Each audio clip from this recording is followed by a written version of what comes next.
Let us start. Today we are going to discuss about the life process. Okay? Topic first है life process होती क्या है? Life process होती क्या है? Actually में जितने भी लिविंग ऑर्गेनिम्स हैं, लिविंग ऑर्गेनिम्स क्या होते हैं? जिनमें क्या होता है? मूवमेंट होता है. क्या होता है? मूवमेंट होता है, यानी चल फिर सकते हैं. अब पंखा तो चल रहा है लेकिन ये लिविंग एनिमल नहीं है. ठीक है?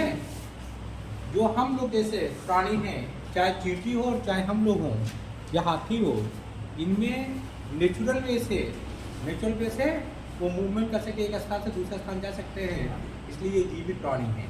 ठीक है? दूसरी क्या है? रिस्पायरेशन. अब जाहिर सी बात है कि हम लोग श्वसन कर सकते हैं, जैसे चींटी कर सकती है, हम लोग भी कर सकते हैं. रिस्पायरेशन होता है. तीसरा सेंसिटिविटी. सेंसिटिविटी क्या हो गया कि हमको अगर कहीं पिन लगती है तो हमें दर्द होता है और हम तुरंत उसका क्या करते हैं? रिस्पांस कर देते हैं. लेकिन अगर हम इस पे कहीं ये कर रहे हैं, ये तो नॉन लिविंग है ना, ये कोई रिस्पांस नहीं कर रहा है ना. लेकिन अगर हम यहाँ पे पिन मारते हैं अपने, तो क्या होता है? We are going to feel the pain. दर्द होता है ना, और तुरंत हम हाथ हटा लेते हैं. तो ये सेंसिटिविटी है.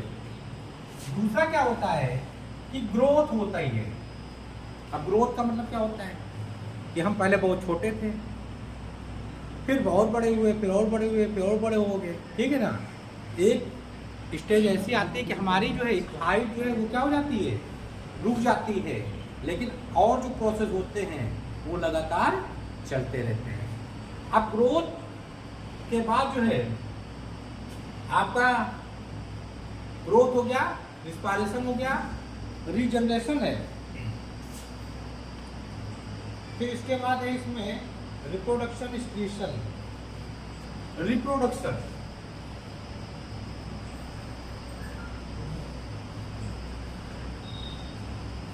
न्यूट्रिशन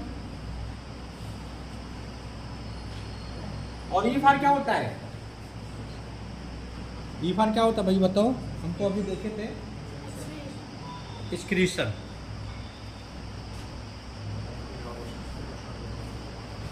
तो टोटल जो हमारी प्रोसेस है 3 ये हो गई और 4 ये हो गई. टोटल कितने हो गए?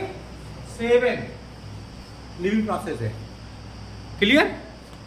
तो कोई भी प्राणी, जब हम किसी व्यक्ति को जीवित या नॉन लिविंग कहते हैं, तो उनमें लिविंग है. अगर हम लोग लिविंग है ना, तो हम लोगों में ये सारी चीजें हैं कि नहीं है? देखो क्या कैसे हैं हम. मूवमेंट, हम चल रहे हैं, हम अपने किसी भी बॉडी पार्ट को क्या करते हैं? मूवमेंट कर सकते हैं. रिस्पायरेशन, इनहेल एक्सहेल करते हैं ना, ये रिस्पायरेशन है. फिर सेंसिटिविटी, हमने कहा कि अगर कहीं पिंच करते हैं तो तुरंत हाथ अपना हटा लेते हैं, या जलती हुई सिलाई लाते हैं और यहाँ पे टच होती है, वैसे ही हम अपने हाथ को तुरंत रिस्पांड करते हैं, हटा लेते हैं. क्लियर? उसका ग्रोथ. अब ग्रोथ को हमको शो नहीं कर सकते हैं क्योंकि कोई पैरामीटर है नहीं. लेकिन धीरे धीरे हम ऐसे ही थोड़े थे, हम बहुत छोटे थे, धीरे धीरे बढ़ते बढ़ते इतने हो गए. ठीक? अब ग्रोथ में 2 तरह का है. देखिए, जब हम यूथ में होते हैं, जवानी में होते हैं, तो एनाबोलिज्म प्रोसेस ज़्यादा होती है, यानी सेल बनने की जो प्रक्रिया होती है वो ज़्यादा होती है, उसको एनाबोलिज्म कहते हैं. ठीक? लेकिन जैसे ही हम एक स्टेज के बाद, यानी करीब 40 के बाद 40 मानते हैं कि वो एट एपेक्स होती है जवानी का, उसके बाद धीरे धीरे कम होने जाता है, हमारी छुट्टियाँ पड़ने लगती हैं, तो वहाँ पर एनाबोलिज्म प्रोसेस कम हो जाती है और कैटाबोलिज्म प्रोसेस अधिक हो जाती है, यानी सेल बनने की प्रक्रिया कम हो जाती है. अगर आप योगा नहीं करते हैं तो, क्योंकि योगा करने से लगातार जो है, जो हमारी चेहरे की चमक और दमक है वो बनी रहती है. क्लियर? और इन दोनों प्रोसेस को, एनाबोलिज्म और प्लस कैटाबोलिज्म, दोनों को मिला के क्या कहते हैं? मेटाबोलिज्म. और ये हमारे शरीर की बहुत ही महत्वपूर्ण प्रोसेस होती है. क्लियर? रिप्रोडक्शन, अपने जैसे ही बीइंग को उत्पन्न करना, अपने जैसे ही समतुल्य जो है बालक या बालकों को उत्पन्न करना. ठीक है? जैसे प्राणी अपने जैसे ही बच्चों को जन्म देते हैं, उसको उस प्रोसेस में हम क्या कहते हैं? रिप्रोडक्शन होते हैं. यहाँ जो मेल गैमीट होती है वो स्पर्म होते हैं और फीमेल गैमीट जो होते हैं वो ओवम होते हैं. क्लियर? अच्छा, बात क्या है कि हम न्यूट्रिशन पे आ जाते हैं। न्यूट्रिशन, अगर हम जो चीज़ खाते हैं, जैसे आते समय हमने ब्रेड पकौड़ा खाया, तो जाहिर सी बात है क्यों खाया? Because I feel hungry, that's I took the bread pakora. अब होगा क्या कि ये जो है न्यूट्रिशन हमें प्रोड्यूस कर रहा है ताकि हमें एनर्जी मिलती है। न्यूट्रिशन कब होगा? जब ये 2, 3, साढ़े 3 घंटे के बाद डाइजेस्ट हो जाएगा और हमें एनर्जी देगा। ठीक है? तो न्यूट्रिशन के फलस्वरूप हमें क्या मिलती है? एनर्जी मिलती है, और जो एनर्जी होती है उसी से हम अपने विभिन्न प्रकार के कार्यों को करते हैं। ठीक है? अगर एनर्जी न मिले तो हम लोग क्या करते हैं?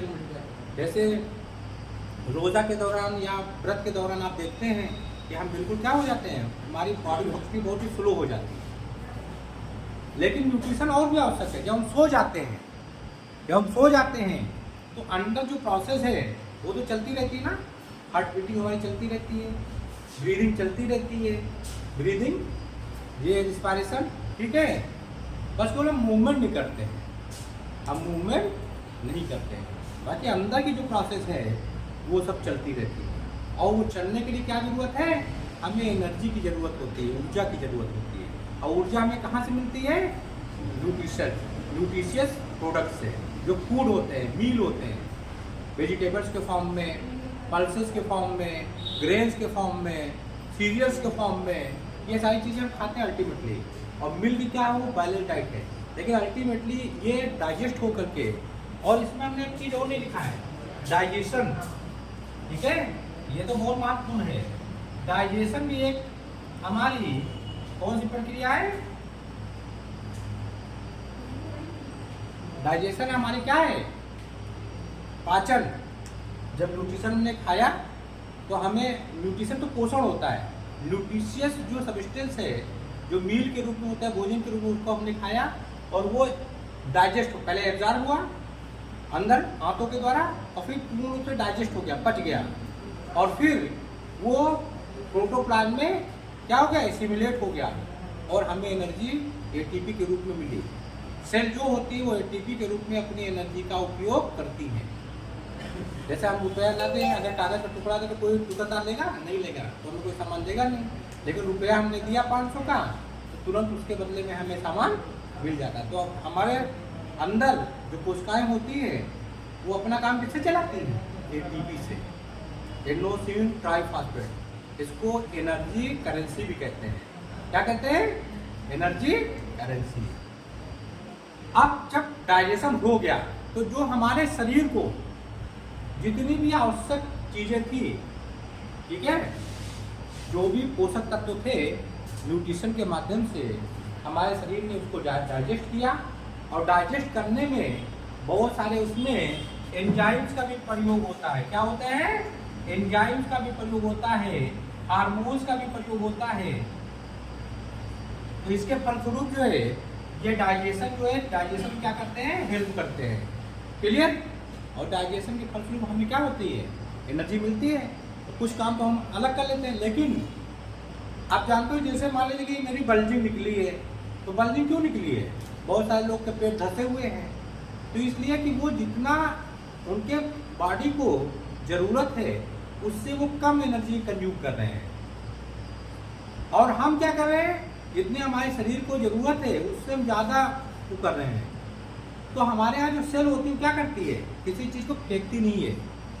अगर एक्स्ट्रा हो गया, जैसे मान लीजिए किसी दिन आपके यहाँ दूध वाला आया और उसने आपको 1.5 लीटर दूध दे दिया, और 1 लीटर आप लेते हैं, तो आप क्या करेंगे? फेंकेंगे तो है नहीं, भाई नहीं, इसको रख लीजिए 1.5 लीटर, मेरी तरफ आधा लीटर। तो क्या करोगे? उसको फ्रिज में रख दोगे कि फेंक दोगे? रख देंगे ना। तो वैसे जो शरीर में हमारे जो है, जो एक्स्ट्रा एनर्जी होती है उसको फैट के रूप में, ठीक है, फैटी टिश्यूज होते हैं, वहाँ पर जो है सेल्स उनको जमा कर लेती है। और जब ज़रूरत पड़ती है, जैसे फास्ट हुए या फास्ट आप जब कर रहे हैं, ठीक है, उस दिन यही एनर्जी जो है वो क्या होती है? बर्न होती है और हमें एनर्जी मिलती है। Got it? अब जाहिर है जब पूरा पच गया, तो जाहिर सी बात है कि डेली हम एक और अति आवश्यक कार्य है कि हम पी भी करते हैं और हम पू भी करते हैं। अगर पी पू न करें तो क्या होगा कि ब्लास्ट हो जाए और स्वेटनिंग होती है। स्वेटनिंग मतलब होता क्या होता है? पसीना आना। और पी मतलब हम पेशाब करने जाते हैं, वो भी एक्सक्रीशन होता है, ठीक है। और पू करने जाते हैं, वो भी एक्सक्रीशन होता है। पू मतलब कहाँ? वॉशरूम, ठीक है। तो रिफ्रेशमेंट सिस्टम में जब हम जाते हैं, यानी कोई रेस्टोरेंट में, तो वहां पे हम अपने आप को चार्ज करते हैं और फिर वॉशरूम में आकर के पूरी प्रक्रिया समाप्त हो जाती है। तो ये लाइफ प्रोसेस है। अच्छा, इन सबकी जरूरत क्या होती है? मेन चीज क्या है? अगर हम न्यूट्रिशन को हटा दें तो हमारे लिए अन्य चीजें बेकार हैं, क्योंकि जब तक कि हमें एनर्जी नहीं मिलेगी बेटा, अब we are unable to do any type of work, proper functioning we can. Clear? तो उससे मैल न्यूट्रिशन हो जाता है। मैल न्यूट्रिशन में कई जैसे क्वाशरक्योर डिजीज आती हैं, ठीक है। किसी किसी का होता है हाथ पैर वो पतले पतले हो जाते हैं, पेट जबरदस्त हो जाता है, ठीक है ना। तो ये बहुत सारी चीजें होती हैं, वो हमसे किससे मिलते हैं? जितनी भी चीजें, जितनी भी एनर्जी है, वो हमें न्यूट्रिशियस सब्सटेंस से मिलती है। और न्यूट्रिशियस सब्सटेंस क्या होते हैं? पोषक तत्व क्या होते हैं? कहाँ से मिलते हैं? मील से। जितने भी मील्स हैं, अब मील में आप हर चीज कर सकते हैं, वेजिटेबल्स कर सकते हो, फल्स कर सकते हो, ठीक है, सीरियल्स कर सकते हो, ग्रेन्स कर सकते हो, मिल्क कर सकते हो। Milk is also called balance diet, क्योंकि इसमें हर चीज होती है, ठीक है। तो इसमें अब व्हाट इज लाइफ प्रोसेस? तो केवल लाइफ प्रोसेस को आप hearing me attentively and if you need you can take it down, लिख भी सकते हैं। इसमें है कि एक्चुअली में all the living organisms have metabolism. All the living organisms, जितने भी लिविंग ऑर्गेनिम्स हैं उनमें मेटाबॉलिज्म होती है। They take in food and convert it into energy. वो भोजन करते हैं और एनर्जी उत्पन्न करते हैं। They respire, digest, excrete and produce according to the mechanism present in their bodies। और जितने भी प्राणी होते हैं वो अपने शरीर के मैकेनिज्म के द्वारा जो है डाइजेस्ट करते हैं चीज़ों को, एक्सक्रीट करते हैं और साथ ही साथ रिप्रोड्यूस करते हैं चीज़ों को, ठीक है। और ये सारी जो प्रोसेस होती हैं वो किसमें आती हैं? लाइफ प्रोसेस के तहत आती है। क्लियर? कोई डाउट किसी को तो तुरंत पूछ लीजिएगा। अब नेक्स्ट है न्यूट्रिशन क्या होता है? What is nutrition? What is nutrition? तो nutrition is a process of intake and utilisation of nutrients by an organisms as an energy source और for biosynthesis of body constituents. तो वास्तविकता में जो न्यूट्रिशन है वो एक ऐसी प्रक्रिया है, एक ऐसी प्रोसेस है एंड यूटिलाइजेशन ऑफ न्यूट्रिएंट्स, और पोषक तत्वों का यूटिलाइजेशन होता है, ठीक है, बाय एन ऑर्गेनिज्म। किसी भी जीव के द्वारा जो न्यूट्रिएंट्स होते हैं, पोषक तत्व होते हैं, उनका जो यूटिलाइजेशन किया जाता है। यूटिलाइजेशन मतलब होता है अंदर जो ग्रहण किया जाता है, ठीक है ना, या इस्तेमाल किया जाता है एज एन एनर्जी सोर्स, एक एनर्जी सोर्स के रूप में, ठीक है, और for biosynthesis of body constituents, या हमारे बॉडी कॉन्स्टिट्यूएंट्स में जो बायोसिंथेसिस मतलब जैसे फैट होती है, ठीक है, हमारे अंदर कार्बोहाइड्रेट्स होता है, जो मिनरल्स होते हैं, और जो है जितनी भी चीज़ें होती हैं जो हमारे शरीर को रिक्वायरमेंट्स होती है वो किससे हमें प्राप्त होती है? न्यूट्रिशन से। तो न्यूट्रिशन वो प्रक्रिया है जिसके द्वारा हमारे शरीर के लिए जो उपयोगी पोषक तत्व हैं उनकी आपूर्ति होती है। क्लियर?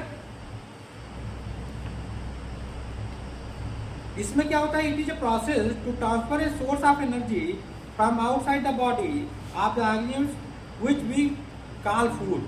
तो भोजन के रूप में जो बाहर से हमें हमारे शरीर को ऊर्जा प्रदान की जाती है वो पोषक तत्व कहलाते हैं। और पोषक तत्व जब डाइजेस्ट होते हैं स्टिमुलेट होते हैं तो एनर्जी उत्पन्न होती है और हमारी बॉडी फंक्शनिंग चलती है।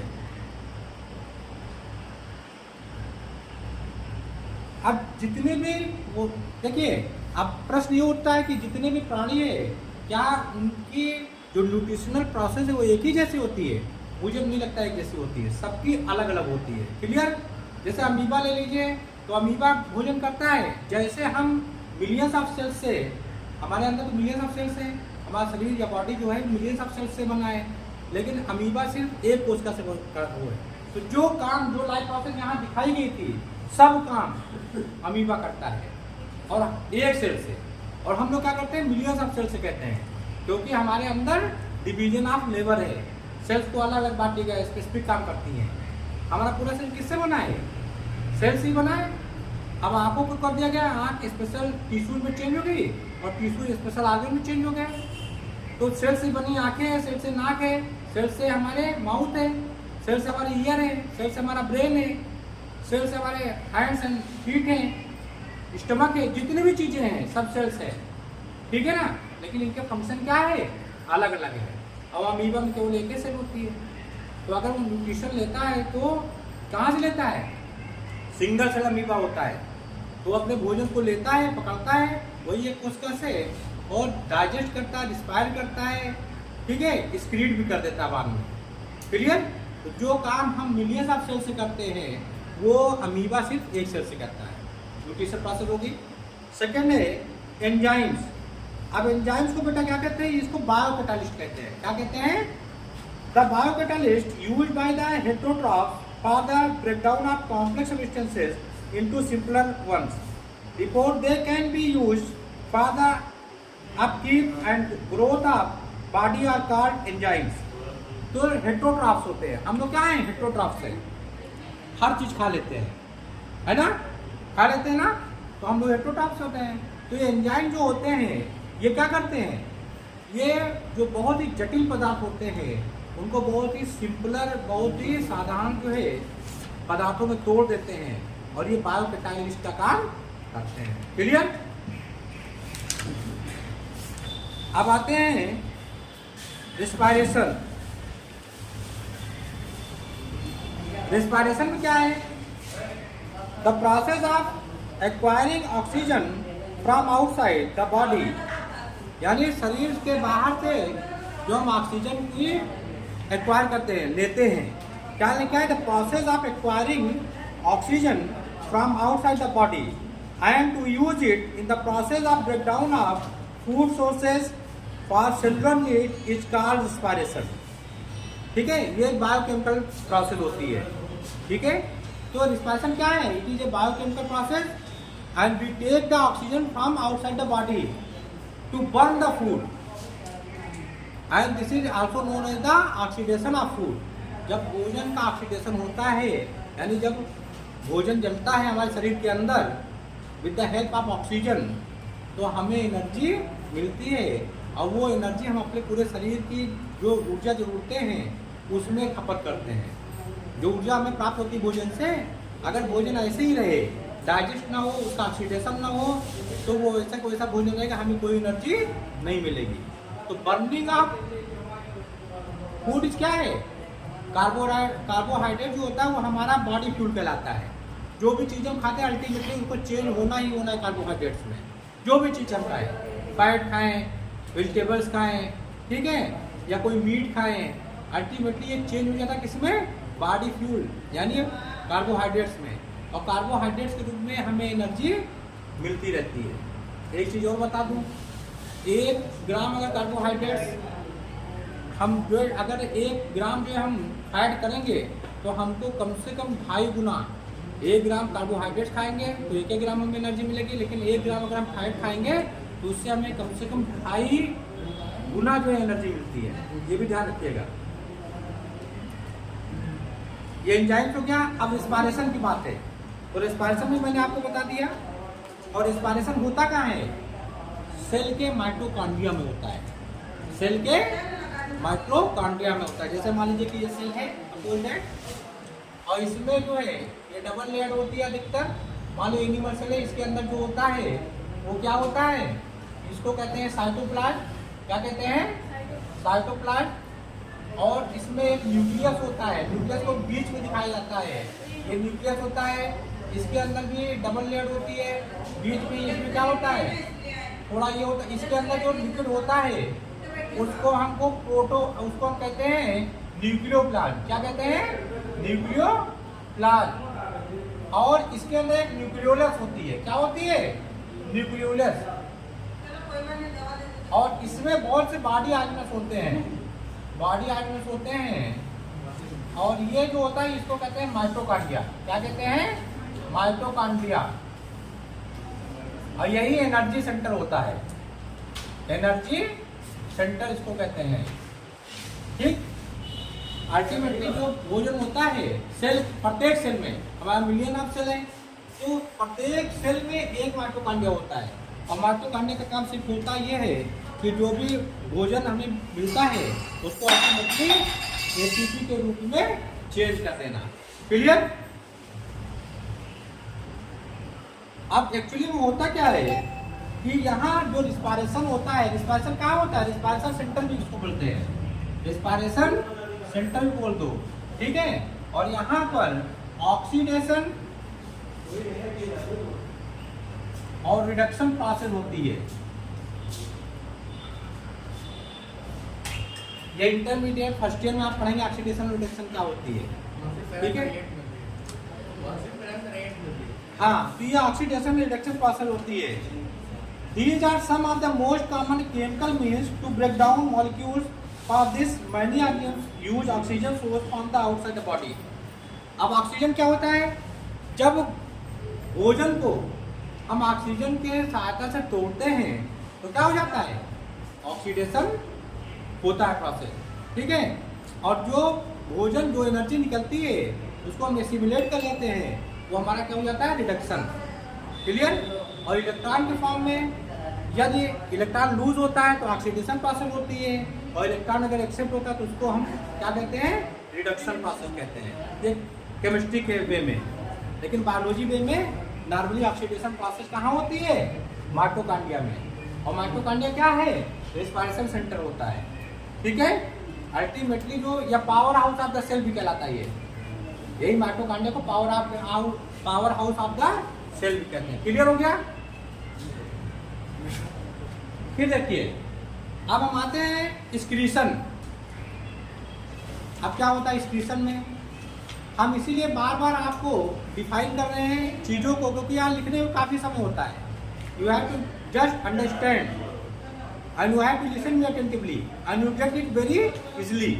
देखिए बेटा, the biological process of removal of excess और toxic waste from the body is called excretion. फिर से सुनेंगे, the biological process of removal of excess और toxic waste from the body is called excretion. When chemical reactions use the carbon source and the oxygen for energy generation, they create by products that are not only useless for the cells of the body but could even be harmful. Or discarded of such toxic substance from the body that is known as the excretion. देखो हमारा जो शरीर है, हमने भोजन किया और भोजन में बहुत सारी चीज़ें जो है वो वेस्ट मटेरियल हो जाती है। क्या हो जाती है, वेस्ट मटेरियल हो जाती है। अब वेस्ट मटेरियल क्या होते हैं, जैसे अमोनिया होगी, ठीक है। अब जो हम पेशाब करते हैं तो आप जानते हो कि एक विशेष प्रकार की गंध आती है जब आप यूरिनाल के बगल से गिरते हो, वो अमोनिया है। क्या है, अमोनिया का एक्सक्रीशन है, वही आपको गंध के रूप में होता है, ठीक है। अब दूसरा सिस्टम की, जैसे मान लीजिए कि अमोनिया के रूप में शरीर उभरता है, बहुत सारी कार्बन डाइऑक्साइड के रूप में वो शरीर से बाहर निकाल ली जाती है सांस के द्वारा। तो शरीर कभी भी ऐसे कोई भी पदार्थ को अपने अंदर रखना पसंद नहीं करता है जिससे हमारे शरीर को बाद में क्या हो, दिक्कत हो। क्लियर। तो शरीर से हानिकारक पदार्थ को बाहर निकाल देने की जो प्रक्रिया होती है उसको हम एक्सक्रीशन कहते हैं, उत्सर्जन कहते हैं, ठीक है ना। क्या कहते हैं, एक्सक्रीशन या उत्सर्जन। समझ में आ गया। तो लाइफ प्रोसेस के बारे में हमने ये जाना। अब बेटा we are going to discuss very important question and answer, ठीक है। फर्स्ट क्वेश्चन में है कि why diffusion insufficient to meet the oxygen requirements of multicellular organisms like humans. हम लोग क्या है, मल्टीसेलुलर ऑर्गेनिम्स हैं, और जो अमीबा है वो क्या है, सिंगल सेल्ड। तो उसकी जितनी प्रोसेस है, इसमें लिखा है कि single cell organisms do not have specific organs for taking in food, exchange of gases और removal of waste, because the entire surface of the organisms is in contact with the environment. यानी जो single cell होता है उसकी जितनी प्रक्रिया होती है वो सिंगल सेल के द्वारा ही परफॉर्म होती है और शरीर के बाहरी सतह से होती है। उसको कहते हैं क्या, डिफ्यूजन। जैसे हम अगरबत्तियाँ फुलवाते हैं, धीरे धीरे पूरे कमरे में फैल जाती है, वो डिफ्यूजन होती है, डिफ्यूजन प्रोसेस। जब हम आपको ऑस्मोसिस और डिफ्यूजन बताएंगे तो वो डिटेल्स चीज़ें हैं, यहाँ इतना ही समझिए। फिर देखिए व्हेयरएज, जबकि इन मल्टीसेलुलर ऑर्गेनिम्स लाइक ह्यूमन, जैसे हम लोग मल्टीसेलुलर ऑर्गेनिम्स हैं, उनमें क्या होता है, all the cells may not be in contact, direct contact with the surrounding environment, due to which simple diffusion is insufficient to meet the requirements of all the sales.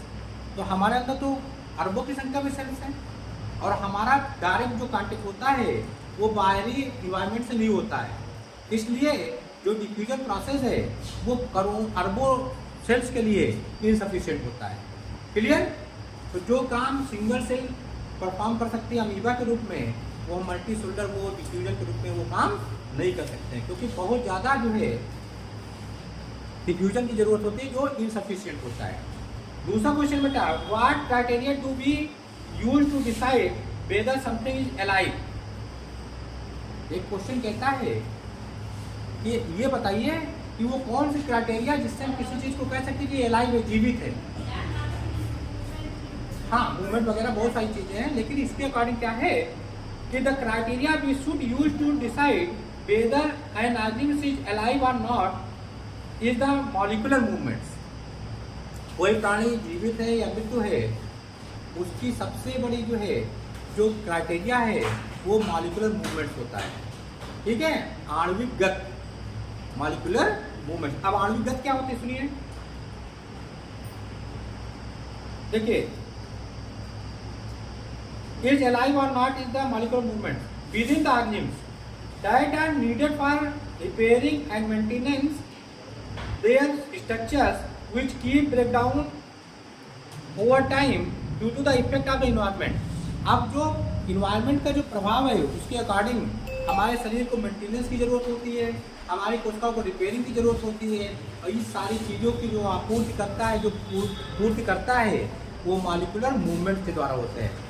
Molecular अगर movement ना हो तो कोई भी जो है जो प्राणी है वो अलाइव नहीं कहलाएगा। मॉलिक्यूलर मूवमेंट्स है इसलिए हम क्या कहलाते हैं, जीवित प्राणी कहलाते हैं। क्योंकि हमारे शरीर में अगर कहीं चोट लग गई तो उसको रिपेयरिंग की जरूरत है, मेंटेनेंस की जरूरत है, तो तुरंत क्या हो जाता है, घाव भर जाता है कि नहीं भर जाता है। तो ये कहाँ से हमें प्राप्त होता है, ये सारी चीज मेंटेनेंस होती है, रिपेयरिंग होती है। क्लियर? तो मॉलिक्यूलर मूवमेंट्स के द्वारा होती है।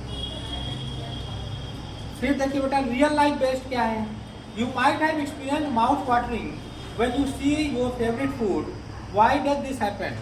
अच्छा, मान लो किसी को रसमलाई पसंद है, मैंने कहा रसमलाई है, तो हमारे मुंह में पानी आ जाता है, इसको माउथ वाटरिंग कहते हैं। तो क्यों हो जाता है, क्यों हो जाता है, हमारे शरीर में बहुत सारी जो है सेलेवरी ग्लैंड्स है, लार कोशिकाएं, जो क्या होता है, जैसे ही हमारा फेवरेट फूड का हम केवल नाम लेते हैं तो उससे क्या होता है, सिक्रेशन चालू हो जाता है और मुंह में पानी आ जाता है, इसको कहते हैं माउथ वाटरिंग। देखो इंग्लिश में क्या कहते हैं, salivary glands present in mouth secretes saliva in advance when you see your favorite food which we call mouth watering।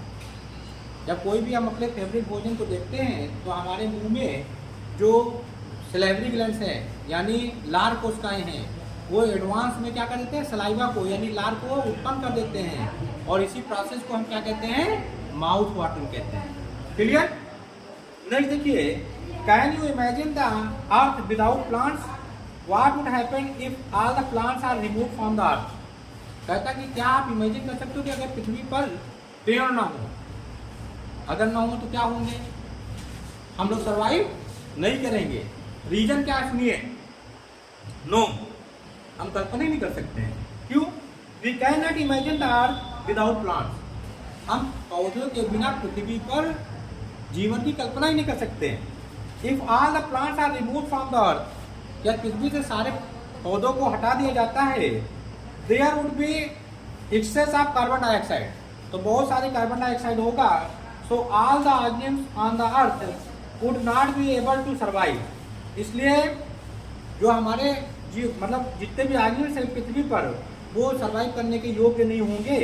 We know that plants and trees absorb all the carbon dioxide from the earth. हमें जानते हैं कि जो पौधे या पेड़ हैं वो हमारे पृथ्वी पर कार्बन डाइऑक्साइड को एब्जॉर्ब करने का काम करते हैं। हम लोग क्या करते हैं, ऑक्सीजन लेते हैं और कार्बन डाइऑक्साइड छोड़ते हैं। जितने व्हीकल से वो क्या होता है, कार्बन डाइऑक्साइड छोड़ते हैं, तो एब्जॉर्ब कौन करेगा? एब्जॉर्ब करने की प्रक्रिया जो है वो पौधों के द्वारा होती है। और वो जो निकालते हैं ऑक्सीजन, उसको हम मतलब रिस्पायरेशन के रूप में इनहेल करते हैं। एक्सहेल के रूप में क्या करते हैं, कार्बन डाइऑक्साइड जो कि एक वेस्ट मटेरियल है हमारे शरीर के लिए, बाहर निकालते हैं। और उसको एब्जॉर्ब कौन करता है? पौधे। क्यों करते हैं? क्योंकि वो उसी से carbon dioxide plus water in the presence of chlorophyll and sunlight produce food, बनाते हैं ना फूड। हम लोग भोजन पकाते हैं, भोजन बनाने की रियल प्रोसेस क्या होती है? प्लांट्स के द्वारा। और पौधे जो है जितने भी सब्जियां हों, दालें हों, ठीक है, अनाज हो, ये सब भोजन है। और ये हमें कहाँ से मिलता है? फल हो, ये सब हमें कहाँ से मिलता है? पौधे से। क्लियर? तो ये एक टॉपिक हमारा जो है फिनिश हो गया, an introduction to the life process. कोई क्वेश्चन किसी को?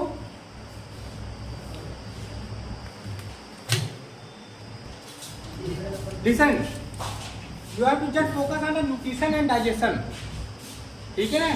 Nutrition and digestion. तो यहाँ बेटा देखिए, सप्लाई ऑफ न्यूट्रिएंट्स या सप्लाई न्यूट्रिएंट्स, न्यूट्रिएंट्स क्या होते हैं? न्यूट्रिएंट्स जो है ऐसे पोषक तत्व होते हैं जो भोजन में बनता है। अच्छा, भोजन क्या होता है? भोजन क्या होता है बेटा? सी, भोजन जो है, आप भोजन में मिलता क्या है? न्यूट्रिएंट्स। न्यूट्रिएंट्स क्या है? फैट है, कार्बोहाइड्रेट्स है, विटामिन है, मिनरल साल्ट है, प्रोटीन है, ये सब क्या है? न्यूट्रिएंट्स है। हमारे शरीर को ग्रोथ के लिए क्या सबसे ज्यादा जरूरत होती है? प्रोटीन्स की। अब प्रोटीन्स क्या है? एक प्रकार का न्यूट्रिएंट्स है। और न्यूट्रिएंट्स हमें मिलता कहाँ से? कौन है ये? तो बेटा टॉपिक सेकेंड हम न्यूट्रिशन एंड डाइजेशन के बारे में पढ़ेंगे। तो डाइजेशन और न्यूट्रिशन क्या है? न्यूट्रिशन जो है वो पोषक तत्व की आपूर्ति, सप्लाई ऑफ न्यूट्रिएंट्स। अच्छा, प्रश्न ये उठता है कि न्यूट्रिएंट्स होते क्या हैं, कहाँ मिलते हैं? तो न्यूट्रिएंट्स जो होते हैं वो हमें भोजन से मिलते हैं। और भोजन क्या है होते हैं? भोजन फैट के रूप में, कार्बोहाइड्रेट्स के रूप में। जैसे सरसों हम पिलाते हैं तो उसमें क्या होता है? फैट निकलता है कि नहीं निकलता है? ऑयल, ऑयल का एक प्रकार का फैट है ना। कार्बोहाइड्रेट्स जो हम गेहूं खाते हैं, कार्बोहाइड्रेट्स होते हैं। विटामिन वो भी हमें भोजन से मिलते हैं। मिनरल साल्ट, कैल्शियम, मैग्नीशियम, ये सारे जो पोषक तत्व हैं, आयरन, ये सब हमें भोजन से प्राप्त होते हैं, ये भी न्यूट्रिएंट्स हैं। एंड प्रोटीन्स जो हमारे शरीर, बढ़ते शरीर के लिए बहुत जरूरत होते हैं, वो प्रोटीन्स होते हैं, एक्सेट्रा, और बहुत सारी चीजें होते हैं। तो ये सब क्या है? ये सब न्यूट्रिएंट्स है या पोषक तत्व हैं। मिलते कहाँ से हैं? भोजन से मिलते हैं। इतना क्लियर हो गया? क्लियर हो गया ना? अब वाकई में प्रश्न ये उठता है कि भोजन क्या है? तो जो फल खाते हैं वो भी भोजन है। सीरियल्स या ग्रेन्स जो अनाज खाते हैं वो भी हमारा क्या है? भोजन है। वेजिटेबल जो खाते हैं वो भी भोजन है। जो भी खाते हैं मीट वो भी भोजन है। वो प्रोटीन्स का बहुत ज़्यादा क्या है? सोर्स है, रिचेस्ट सोर्स। अब आते हैं कि एक्चुअली में जो आपका न्यूट्रिशन है, ये भोजन बनता कैसे है? और क्या ये सिंपल प्रोसेस होती है या कॉम्प्लेक्स प्रोसेस होती है? तो सुनिए बेटा, CO2 NH2O, in the presence of sunlight and chlorophyll gives out glucose for involvement of O2 and 6H2O। अच्छा ये बताइए, ये सरल है कि ये सरल है? सिंपल कौन है? ये दोनों सिंपल है कि ये कॉम्प्लेक्स? कौन है कॉम्प्लेक्स, जटिल है? जटिल कौन है? जटिल मतलब क्या समझते हो? ये वाला है ना भोजन। तो ये सिंपलर है। देखिए बहुत आसानी से देखिएगा, ये क्या है? ये प्रोसेस जो है ये आपकी प्रोसेस है एसिमिलेशन, यानी इसको कहते हैं क्या कहते हैं इसको? फोटोसिंथेसिस। क्या कहते हैं?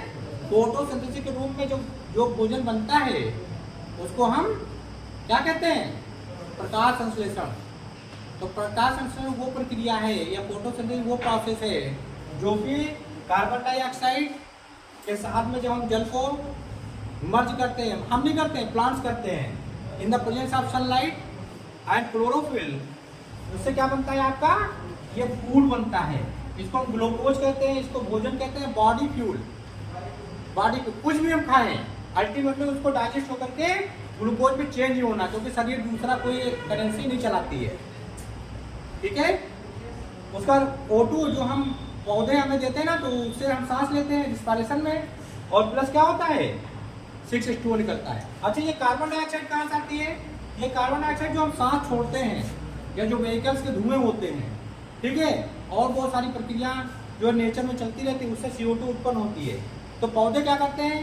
CO2 हम लोगों से लिया, जल उनके पास जड़ से जाते ही है, जड़ है ना, उसे पानी एब्जॉर्ब कर लिया, सूरज की रोशनी उनको मिलती है, और जो हरे रंग की पत्तियां हैं उसमें क्लोरोफिल होता है। इन सबकी सहायता से वो बना लेते हैं भोजन, ठीक है। और ये भोजन हमें अनाजों के रूप में, सब्जियों के रूप में, दलहन के रूप में, तेल के रूप में, फैट के रूप में मिलते हैं।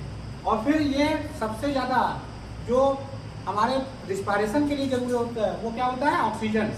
वो करते हैं, जिसको हम रिस्पायरेशन में यूज करते हैं। और जल, ये जो है क्या होता है? ह्यूमिडिटी रहती है इन्वायरमेंट में, वही। अब देखिए बेटा, जब ये हमने तो बना लिया भोजन, अब पौधे ने बना लिया, अब भोजन को देखिए, ठीक इसकी उल्टी प्रोसेस है। ये ग्लूकोज है जो कि जटिल है, ये कॉम्प्लेक्स है ना, और यहाँ पे देखो ऑक्सीजन है। तो when any material is going to be separate in the presence of O2, it is called oxidation process. क्या होता है? Oxidation process. तो ऑक्सीडेशन प्रोसेस ऑक्सीजन के साथ मतलब उपस्थिति में जब कोई भोजन जो है वो अपने सिंपल मतलब कॉन्स्टिट्यूएंट्स में टूटता है, तो उसको क्या कहते हैं? ऑक्सीडेशन। क्लियर? तो क्या देखें, यहाँ CO2 निकली, जल निकला, और हमें क्या प्राप्त होगी? ऊर्जा, एनर्जी हुई ना। अगर ये ऑक्सीजन यहाँ ना होती तो ये भोजन का ऑक्सीडेशन ना होता, और ऑक्सीडेशन अगर नहीं होता तो हमें ऊर्जा की प्राप्ति नहीं होती। तो इसकी ठीक उलट प्रोसेस ये है कि नहीं है? तो डाइजेशन में क्या होता है? जो इसमें क्या होता है, इसको पचाने में, डाइजेस्ट करने में सिर्फ ऑक्सीजन तो हम लेते ही लेते हैं, हमारे अंदर बायो कैटालिस्ट होते हैं, एंजाइम्स होते हैं, ठीक है, हार्मोन्स होते हैं जो भोजन को पचाने में काम करते हैं। और बाद में यही यहाँ देखो सिंपल पदार्थ से जटिल बना, और यहाँ जटिल से क्या हो गया? सिंपल। तो जब डाइजेस्ट में क्या होता है? डाइजेशन में जो कॉम्प्लेक्स फूड होता है वो अपने सिंपलर जो है कॉन्स्टिट्यूएंट्स में या घटकों में टूट जाते हैं। क्लियर? देखिए एक एग्जांपल, जैसे ABCD है ना, सिंपल है कि नहीं? समझिएगा, ABCD से लेकर A से Z तक की कितना है? सब सिंपल है ना, अलग अलग कर लो। और अगर उनको जब डिफरेंट कॉम्बिनेशन उसका करते हैं तो कई प्रकार के शब्द बनते हैं, और जटिल शब्द बनते हैं। सिंपल भी बनते हैं, जटिल भी बनते हैं। लेकिन अगर उनको अलग अलग कर दिया जाए, जैसे काइट है, तो CAT अलग अलग कर दो, CAT अलग अलग कर दो, तो एक वो क्या हो गया? लेटर हो गया ना। लेकिन अगर CAT को मिला दोगे तो काइट हो जाएगा, वो जटिल हो जाएगा। समझ में आया?